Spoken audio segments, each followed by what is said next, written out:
أعوذ بالله من الشيطان الرجيم. بسم الله الرحمن الرحيم.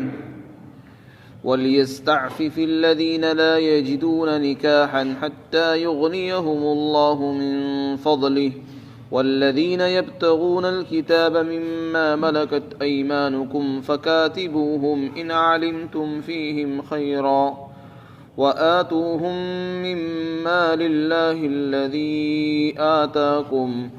ولا تكرهوا فتياتكم على البغاء إن أردنا تحصنا لتبتغوا عرض الحياة الدنيا ومن يكرههن فإن الله من بعد إكراههن غفور رحيم. وَلَقَدْ أَنزَلْنَا إِلَيْكُمْ آيَاتٍ مُبَيِّنَاتٍ وَمَثَلًا مِّنَ الَّذِينَ خَلَوْا مِن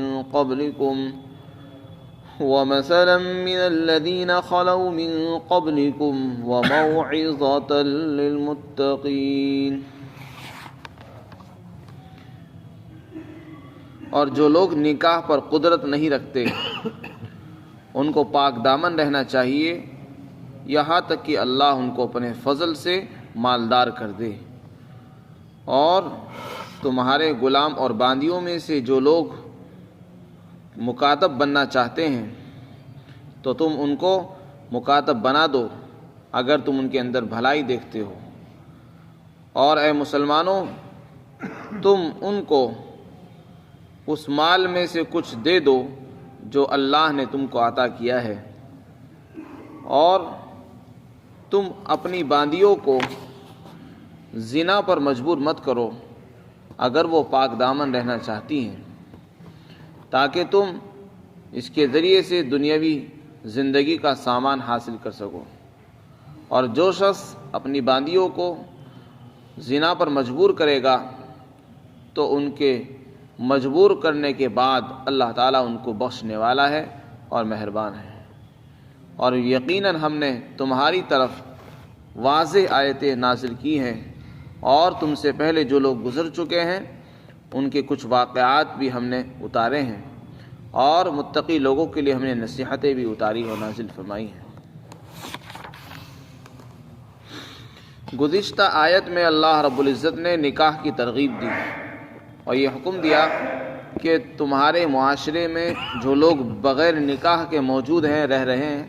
اور وہ نکاح کے قابل ہیں ان کا نکاح کرانا چاہیے. والدین کو، سرپرستوں کو اور رشتہ داروں کو، متعلقین کو چاہیے کہ ان کی نکاح کی فکر کریں، ان کا بندوبست کریں تاکہ جلد سے جلد ان کا نکاح ہو جائے اور معاشرے سے بے حیائی کا خاتمہ ہو سکے. اس لیے کہ یوں ہی چھوڑے رکھنا، کنوارے رہنا اور لمبی لمبی عمریں گزار کر نکاح کرنا، اس سے بے حیائی فروغ پاتی ہے اور معاشرہ خراب ہوتا ہے. معاشرے کو پاکیزہ بنانا یہ بھی ہم سب کی ذمہ داری ہے. اور معاشرہ جبھی پاکیزہ ہوگا جب کہ ہم بغیر نکاح کے جو لوگ رہ رہے ہیں ان کا نکاح کا بندوبست کریں، چاہے اس میں کنوارے ہوں یا اس میں بیوائیں ہوں یا وہ مرد ہوں جن کی بیویوں کا انتقال ہو چکا ہے یا چھوٹ چھٹاؤ ہو چکا ہے. پھر بعض مرتبہ ایسا ہوتا ہے کہ کسی آدمی کے اندر نکاح کی قدرت نہیں ہوتی. نکاح کا حکم جبھی ہے جب آدمی کے اندر استطاعت بھی ہو، یعنی بیوی کے اخراجات کو برداشت کرنے کی اس میں طاقت ہو، بیوی کا خرچہ، اس کے کھانے کا، اس کے پہننے کے کپڑوں کا خرچہ اور اسی طرح رہنے کے لیے مکان کی استطاعت اس کے اندر موجود ہو. درمیانی درجے کا جو وہ خود کھاتا ہے وہی اس کو کھلا سکتا ہو. اگر اس میں اتنی طاقت ہو تبھی وہ نکاح کر سکتا ہے. جس آدمی میں اتنی بھی گنجائش نہیں ہے تو پھر اس کے لیے نکاح نہیں کرنا چاہیے. اس کے متعلق حدیث پاک کے اندر فرمایا تھا اللہ کے رسول نے، اے نوجوانوں تم میں سے جو آدمی نکاح کی طاقت رکھتا ہو اس کو چاہیے کہ نکاح کرے، اور جس آدمی میں نکاح کی بھی طاقت نہیں ہے، طاقت نہ ہونے کا مطلب یہ کہ اس کے پاس گھر اور در نہیں ہے یا اس کے پاس کھلانے کے لیے پیسے نہیں ہیں، تو پھر اس کو چاہیے کہ روزے رکھے، اس لیے کہ روزہ رکھنے سے اس کی خواہشات دبی رہیں گی. یہ اس کا علاج ہے. اس آیت شریفہ میں اللہ تعالیٰ نے اسی علاج کو بیان فرمایا اور یہ بتایا کہ جو لوگ نکاح کی قدرت نہیں رکھتے ہیں. اب نکاح کی قدرت میں بہت سی چیزیں آتی ہیں. ایک آدمی میں نکاح کی طاقت ہی نہیں ہے یا اس کے پاس گھر نہیں ہے، بیوی کو لانے کے لیے مکان نہیں ہے، یا اس کے پاس پیسوں کا انتظام نہیں ہے، یا وہ اس کے اخراجات کو برداشت نہیں کر سکتا، غرض یہ کہ کوئی بھی صورت ہے اس کو نکاح پر ابھی قدرت نہیں رکھتا، تو اب کیا کرے وہ؟ کیا اس کے لیے اپنی خواہشات کو پورا کرنے کے لیے زنا کا راستہ جائز ہو جائے گا؟ فرمایا نہیں۔ ایسے لوگ جو نکاح کی طاقت نہیں رکھتے لیکن چونکہ خواہشات کا ابھار انسان کے نفس میں موجود ہے، خواہشات ابھرتی ہیں، تو کیا اپنی جذبات کو اور خواہشات کو پورا کرنے کے لیے حرام طریقے اختیار کیے جا سکتے ہیں؟ اس کے متعلق فرمایا کہ کسی عورت کو یہ اجازت نہیں دی جا سکتی کہ وہ حرام طریقے پر اپنی خواہشات کو پورا کرے، بلکہ اس کو اپنے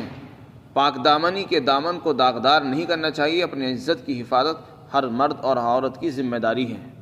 اور اس کو چاہیے کہ وہ پاک دامن بن کر رہے، صبر سے کام لے، برداشت کرے، اور اللہ سے امیدیں لگائے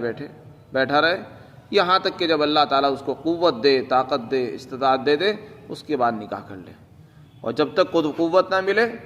تو بے صبرا نہ بنے، بلکہ وہی علاج اختیار کرے جو حدیث پاک کے اندر رسول اللہ نے بتایا ہے، یعنی روزہ رکھتا رہے۔ ایسے لوگوں کا اور ایسی لڑکیوں کا یہی علاج ہے کہ وہ روزہ رکھیں، اور روزے میں سب سے بہترین طریقہ صوم داؤدی ہے، یعنی ایک دن روزہ رکھیں اور ایک دن افطار کریں، ایک دن چھوڑ کر روزہ رکھنا چاہیے۔ اس سے انسان اپنی خواہشات پر بھی قابو پا لے گا، اور اس کی صحت بھی خراب نہیں ہوگی اور طاقت بھی برقرار رہے گی۔ پھر آگے دوسرا حکم ارشاد فرمایا، مکاتب غلام کو کہتے ہیں۔ پہلے زمانے میں جہاد میں جو مرد گرفتار ہو کر آتے تھے تو ان کو غلام بنا لیا جاتا تھا، اور ان کی عورتوں کو باندیا بنایا جاتا تھا، لیکن اب چونکہ اسلامی جہاد نہیں رہے، اس لیے غلام اور باندیوں کا تصور بھی تقریباً ختم ہو گیا ہے۔ لیکن اگر شرعی طریقے پر اب بھی جہاد ہو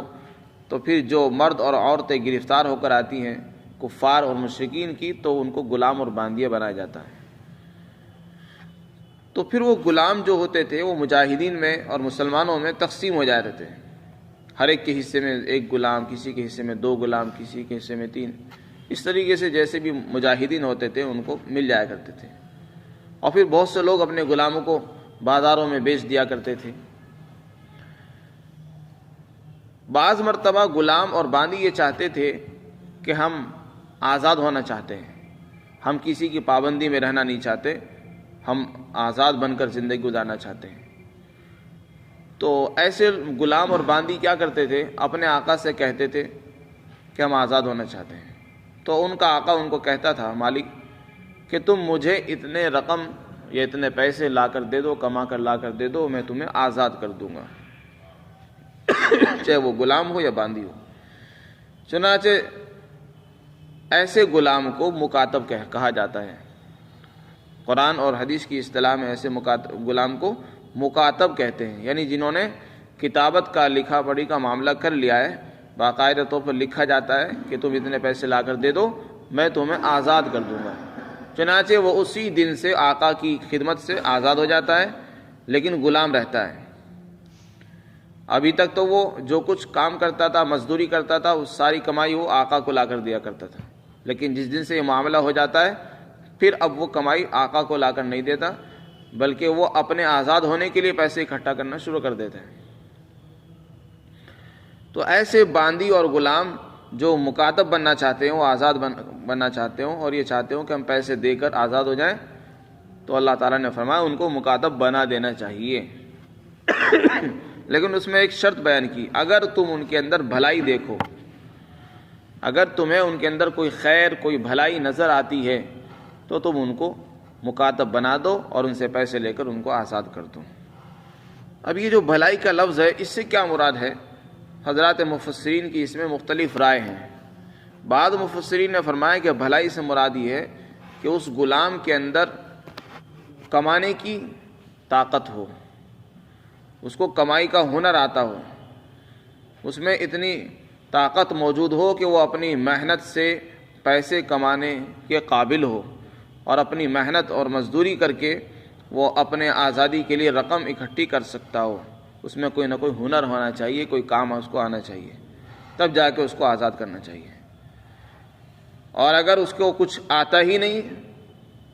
تو پھر ایسے غلام کو مکاتب نہیں بنانا چاہیے، اس لیے کہ اگر اس کو مکاتب بنائیں گے تو وہ لوگوں کے اوپر بوجھ بن کر رہے گا، اس لیے کہ نہ تو وہ خود کما سکتا ہے نہ خود کھا سکے گا، تو پھر لوگوں سے مانگے گا، لوگوں کے اوپر بوجھ بنے گا، اور معاشرے کے اندر ایک مانگنے کا رواج پڑ جائے گا۔ اس لیے فرمایا ایسے غلام کو مکاتب مت بناؤ۔ تو خیر سے کیا مراد ہے؟ خیر سے مراد ہے ان کے اندر کمائی کا ڈھنگ ہو، ان کو کمانا آتا ہو، پیسے کما سکتے ہوں، تجارت کر سکتے ہوں، بزنس کر سکتے ہوں، تاکہ وہ اپنی آزادی کے لیے بھی پیسے لا کر دے سکیں۔ ایسا نہ ہو کہ آپ نے تو مکاتب کا معاملہ کر لیا اور پھر وہ مانگنے لگے، لوگوں سے بھیک مانگ رہے ہیں، پیسے مانگ رہے ہیں اپنی آزادی کے لیے، تو ایسا نہ کریں۔ حضرت عبداللہ بن عمر رضی اللہ عنہ کے بارے میں لکھا ہے کہ وہ اس وقت تک کسی کو مکاتب نہیں بناتے تھے جب تک کہ اس کے اندر معاملہ، اس کے اندر کوئی ہنر نہیں دیکھ لیتے تھے کہ یہ کما کر لا کر دے گا، ورنہ وہ یہ کہتے تھے کہ یہ تو ہمیں میل کچیل اکٹھا کر کے لا کر دے دے گا، یعنی لوگوں سے صدقات کے پیسے لائے گا، زکوٰۃ کے پیسے لائے گا اور اٹھا کر آقا کو دے دے گا کہ مجھے آزاد کر دو۔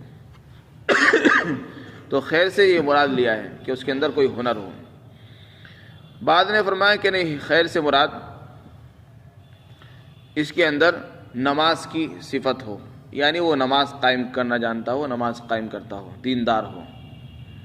تو اس میں مختلف تفسیریں ہیں، بہتر یہی ہے کہ اس کے اندر کمانے کی استطاعت موجود ہو۔ تو اگر اس کے اندر کمانے کی استطاعت موجود ہو تو اس کو مکاتب بنا دیا جائے۔ اس کے بعد مسلمانوں کو دوسرا حکم دیا کہ اس اللہ نے تمہیں جو مال دیا ہے اس میں سے تم ان کو بھی دو، یعنی جو غلام اپنے آقا سے آزادی کا معاملہ کر چکے ہیں اور آزاد ہونا چاہتے ہیں، کتابت کا معاملہ کر چکے ہیں، تو ظاہر سی بات ہے ان کو پیسے چاہیے۔ تو دوسرے مسلمانوں کو ترغیب دی کہ وہ ایسے غلاموں کی آزادی میں ان کی مدد کریں، ان کا تعاون کریں، ان کو پیسے دے دیں۔ چنانچہ زکوٰۃ جن جن لوگوں کو دینا جائز ہے ان میں سے وہ غلام بھی ہیں جو اپنی آزادی چاہتے ہیں، تو مکاتب غلام کو اس کی آزادی کے لیے زکوٰۃ کی رقم بھی دی جا سکتی ہے۔ زکوٰۃ کے جو 8 مصرف بیان کیے ان میں سے ایک مصرف گردنوں کو آزاد کرانا بھی ہے۔ اور بعض مفسرین نے فرمایا کہ آتوہم کا جو حکم ہے وہ خود آقاؤں کو ہے۔ آقاؤں کو حکم یہ دیا جا رہا ہے کہ تم جو ان سے مکاتب کا معاملہ کر رہے ہو تو تم ان کی رقم میں سے کچھ حصے کو معاف کر دو۔ حضرت علی رضی اللہ عنہ فرماتے ہیں کہ 1/4 حصہ اس کو معاف کرنا چاہیے آقا کو۔ اگر 1000 روپے پر معاملہ ہوا ہے تو کم از کم 250 روپے معاف کرنے چاہیے، اور بعض حضرات سے منقول ہے کہ 1/3 حصہ معاف کرنا چاہیے۔ اور حضرت امام شافعی فرماتے ہیں کہ اس میں کوئی حد متعین نہیں ہے، آقا کی مرضی ہے، جتنا چاہے معاف کر دے، جتنا چاہے پیسے لے لے۔ چنانچہ حضرت عبداللہ بن عمر رضی اللہ عنہ کے بارے میں منقول ہے کہ انہوں نے ایک مرتبہ معاملہ کتابت کیا، غلام کو آزاد کرنے کے لیے 35,000 درہم پر معاملہ کیا کہ تو 35,000 درہم لا کر دے دے، میں آزاد کر دوں گا۔ اس کے بعد 5,000 درہم انہوں نے معاف کر دی اور 30,000 روپے لے کر اس کو آزاد کر دیا۔ تو اس طرح کے واقعات بھی ہیں۔ فرمایا اور جو لوگ نکاح کی قدرت اور طاقت نہیں رکھتے ان کو پاک دامن رہنا چاہیے، یہاں تک کہ اللہ ان کو مالدار بنا دے اپنے فضل و کرم سے۔ اور تمہارے غلام اور باندیوں میں سے جو کتابت کا معاملہ کرنا چاہتے ہیں، مکاتب بننا چاہتے ہو، تو ان کو تم مکاتب بنا دو اگر تم ان کے اندر بھلائی دیکھتے ہو۔ یہاں پر یہ جو حکم دیا جا رہا ہے یہ وجوب کے لیے نہیں ہے بلکہ استحبابی ہے، یعنی اگر تمہیں ان کے اندر کوئی بھلائی نظر آئے اور تم مناسب سمجھو، بہتر سمجھو، تو ان کو مکاتب بنا دو۔ اسی لیے علماء نے لکھا ہے کہ اگر تمہیں یہ اندیشہ ہو کہ اگر ہم نے ان غلاموں کا آزاد کیا تو یہ مسلمانوں کو نقصان پہنچائیں گے، آزاد ہونے کے بعد مسلمانوں کے لیے مصیبت بنیں گے، ان کے لیے نقصان کا سبب بن جائیں گے،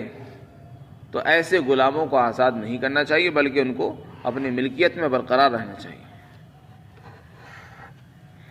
پھر ایک تیسرا حکم اللہ تعالیٰ نے فرمایا وَآتُوهُمْ، اور ان کو وہ مال دے دو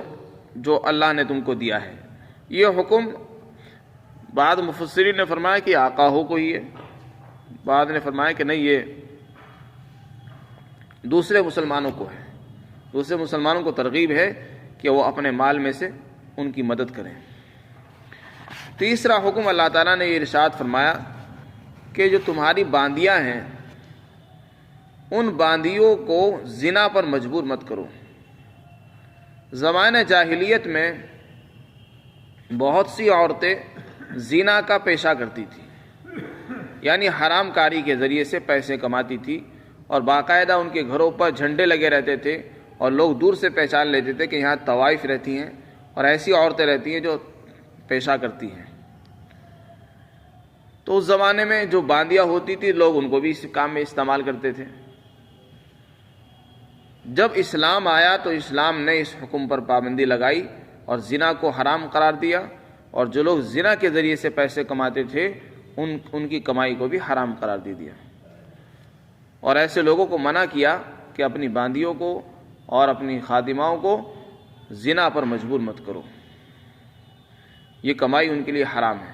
زنا بھی حرام ہے، اور اسی طرح اس زنا کے ذریعے سے جو کمائی حاصل ہوتی ہے وہ بھی حرام ہے۔ تو اس زمانے میں عورتیں مالدار بنی رہتی تھی، زنا کے ذریعے سے کماتی تھی اور مالدار بن کر رہتی تھی، تو اس لیے فرمایا کہ ایسی عورتوں کو زنا پر مجبور مت کرو، یہ گناہ ہے اگر وہ پاک دامن رہنا چاہتی ہیں۔ لیکن بہت سے لوگوں کو یہ حکم پھر بھی ناگوار گزرا۔ چنانچہ عبداللہ بن ابی بن سلول جو منافقین کا سردار تھا، جو اپنے آپ کو مسلمان کہتا، مسلمانی کا دعویٰ کرتا تھا، اس کی بھی بہت سی باندیاں تھیں، وہ ان باندیوں کو زنا میں استعمال کرتا تھا اور ان کو مجبور کرتا، بھیجتا تھا کہ جاؤ پیسے کما کر لاؤ۔ چنانچہ وہ دھندا کرتی تھی اور پیسے کما کر لا کرتی تھی۔ اس کو یہ چیزیں ناگوار ہوئی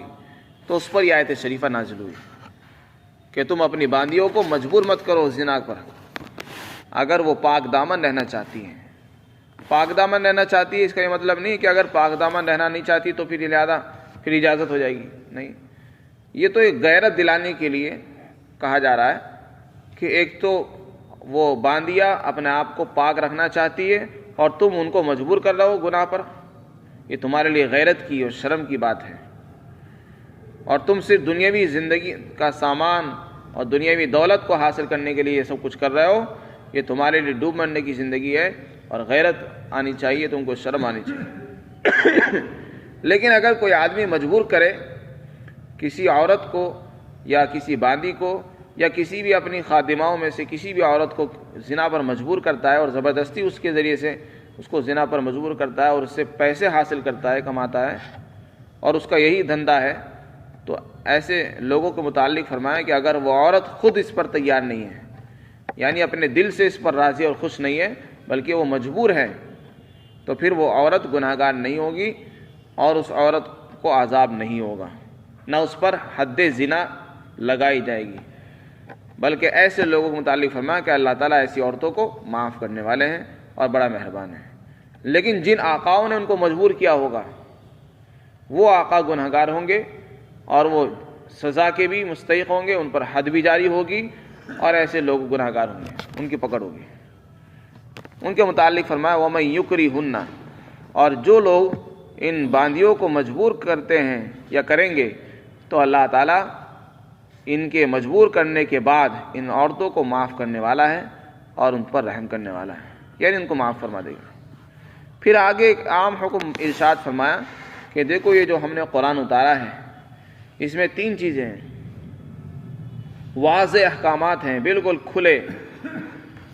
سورج کی روشنی دن کی روشنی کی طرح، جیسے کہ دن کی روشنی سورج کی روشنی سب کو نظر آتی ہے، اسی طرح روشنی کی طرح کھلے احکامات اس میں موجود ہیں جو بالکل واضح ہیں، روشن ہیں، چمکدار ہیں، جس میں کوئی جھول نہیں ہے۔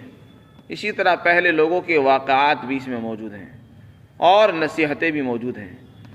تو یہ سب کچھ عمل کرنے والوں کے لیے، جو لوگ تقوی اختیار کرتے ہیں اور عبرت حاصل کرنا چاہتے ہیں، کچھ کرنا چاہتے ہیں، شریعت پر چلنا چاہتے ہیں، ایسے لوگوں کے لیے اللہ نے قرآن میں احکامات بھی اتارے ہیں اور پچھلے قوموں کے عبرت ناک واقعات بھی نازل فرمائے، جو عبرت حاصل کرنا چاہے عبرت حاصل کر سکتا ہے، لیکن فائدہ انہی کو ہوگا جو اللہ سے ڈرتے ہیں، گناہوں سے بچنے والے ہیں، انہی کے لیے یہ نصیحتیں ہوتے ہیں، انہی کو یہ فائدہ دیتی ہیں۔ اللہ تعالیٰ ہم سب کو عمل کی توفیق عطا فرمائے۔